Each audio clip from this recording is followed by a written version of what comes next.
Kumusta guys? Nanonood kayo ng News Listener by Angelo. Okay, pag-usapan naman natin tong impormasyon galing mismo kay Ramon Tulfo, yung sinabi niya dito sa post sa kanyang Facebook account. Sabi niya, here's an insider's list of people the government is watching that are behind the reported current destabilization.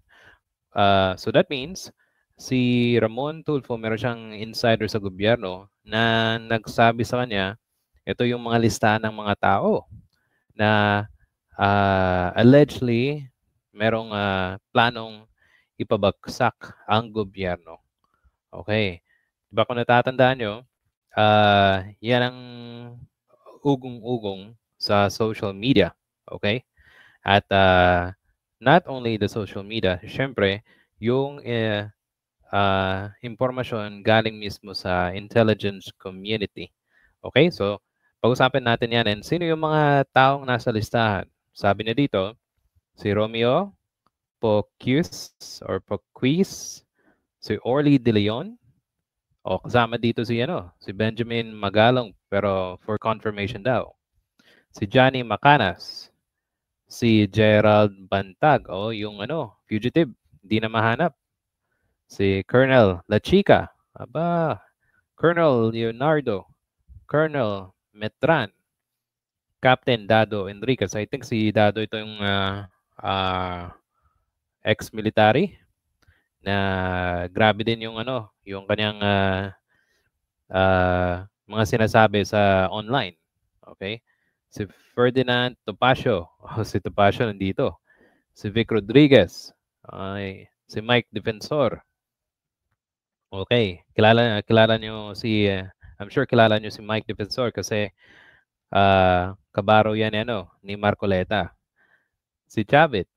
Aba, nandito din siya. Si Rodante. Okay. Orlando Olamit alias Monk. Tapos yung mga possible financiers nasa baba. Wait, lakihan natin. Yan. Kita ba? Medyo hindi. Wait lang Okay. Well, sabi dito, hindi natin makita. I think hindi siya makita dito sa information. Pero ang nasa baba sa possible financiers, si Sara Duterte, nakikita nyo diyan, and si Pulong Duterte, tsaka si Chavit Singson. Okay? At sige, ano natin? Palakihin natin ulit para makita yung pangalan. Yan. Okay, nasa baba. Well, hindi siya makita dito. Okay, wait. Full screen. Yan. Okay. Full screen na ba? Okay. Anyway, hindi siya makita. So, yan. Okay. Dito. Kitang-kita na si Sara Duterte, si Pulong Duterte, tsaka si Chapit Singson, ang mga financiers daw. Okay? Kung natatandaan nyo, yung INC may planong rally November, I believe, from 16 to 19. 3 araw daw. Okay? I may be wrong. Okay? Please correct me if I'm wrong. Pero ito yung mga taong tinitignan na daw ng gobyerno ayon kay Ramon Tulfo. Okay? Ang ano ka lang dito, syempre hindi naman to validated ng gobyerno. Syempre, if merong mga ganitong plano, yung mga walang hiyang gustong bagsak ang gobyerno kasi gusto nila yung kanilang poon ay maluklok, okay? Syempre, hindi mo naman ilalabas at ibibigay kung sino yung mga tinitingnan tao, di ba? So we can't confirm kung totoo man to, kung totoo o hindi. I'm sure may ginagawa na siguro yung mga nasa gobyerno para i-confirm at madaling investigasyon. Tapos ang gawin kasuhan agad.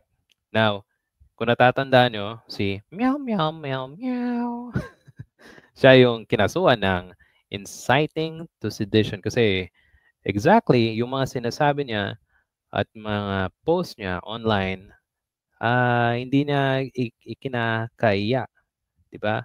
Kumbaga kitang-kita mo talaga na sedition yung ginagawa niya, okay? At in my opinion, yung mga sa listahan, kung natatandaan ko, sabi ni Mayor Moreno, okay? Noong September 21, merong mga nanggulong mga kabataan. At isa sa mga container na dapat nakaharang sinunog ng grupo na ito. Okay? Na ipapakita ko sa inyo guys kasi link ito ah, sa mga taong nasa post ni Ramon Tulfo. Okay? So punta tayo sa Inquirer. Sabi dito, Manila Mayor says Mindiola riots may have been paid. Okay. Yan. So, yung grupo ng mga yung nagproprotesta ng matiwasay, peaceful.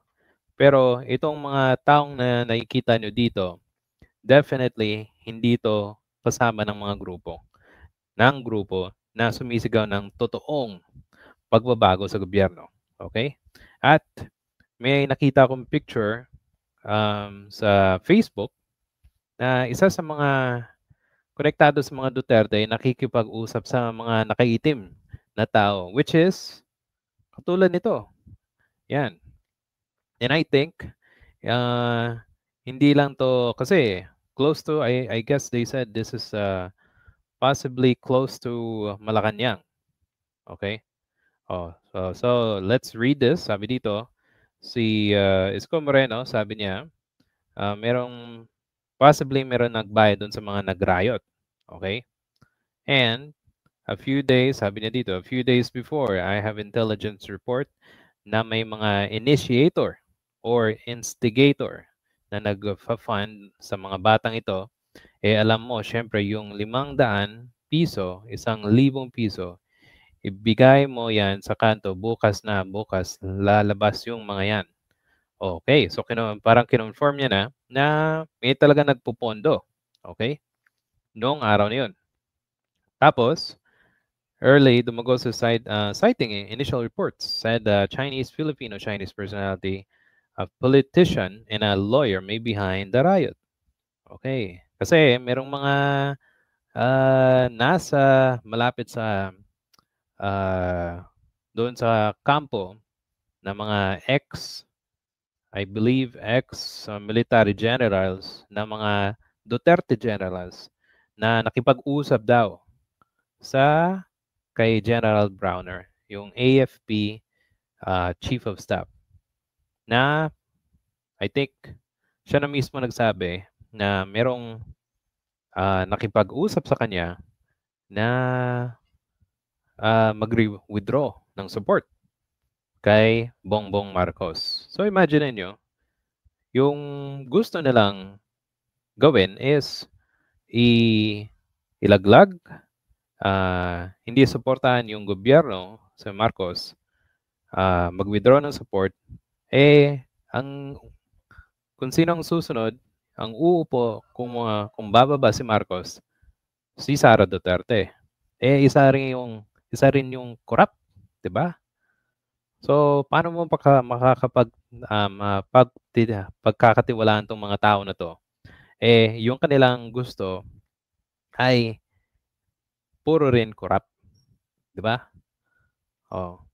Okay, sabi dito, on Sunday afternoon, black-clad and ski mask-wearing riots first clash with police at the foot of Ayala Bridge. Okay, tapos ang ginawa nila, sinunog nila ang trailer, tsaka isang motorsiklo, at nagbabato ng mga polis. O, di ba? Tapos, Department of Health Monday said an unidentified man was dead on arrival due to the stab. Grabe.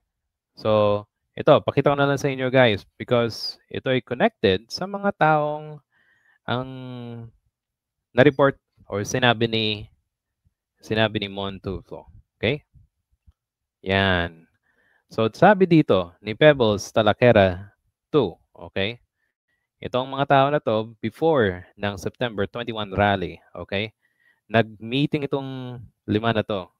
At kita nyo si Celis at mga officials ni Duterte before, tsaka si Chavit Singson. At dito, nakipagpulong sila pero mukhang yung pagpupulong nila, may balak silang masama. Kasi, imagine nyo, pumunta sila doon sa rally, si Chavit, at nakipagkita doon sa mga generals, okay? Doon malapit sa isang gate. So, kung titignan mo,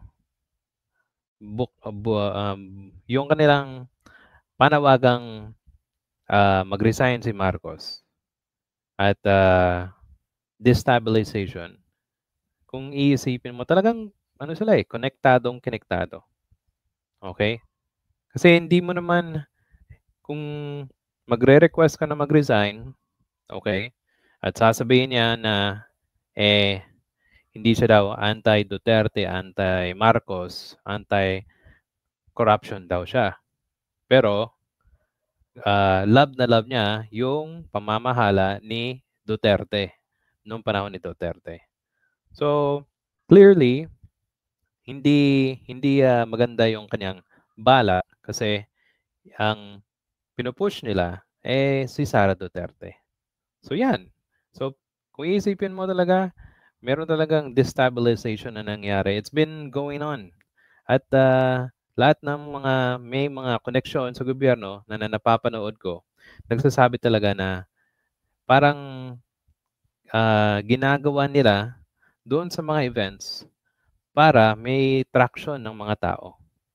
So see, hindi nakaka good effect kung may mga tao na gustong pabagsakin is instead na pakasuhan, ikulong yung mga taong may connection sa corruption. 'Di ba? So yan. Okay? So ano sa tingin guys? Kung meron kayong suggestion, comments, please comment down in our comment section. And if you like this video, please hit the like and subscribe button. And I'll see you sa susunod po na video. Salamat po. Thank you.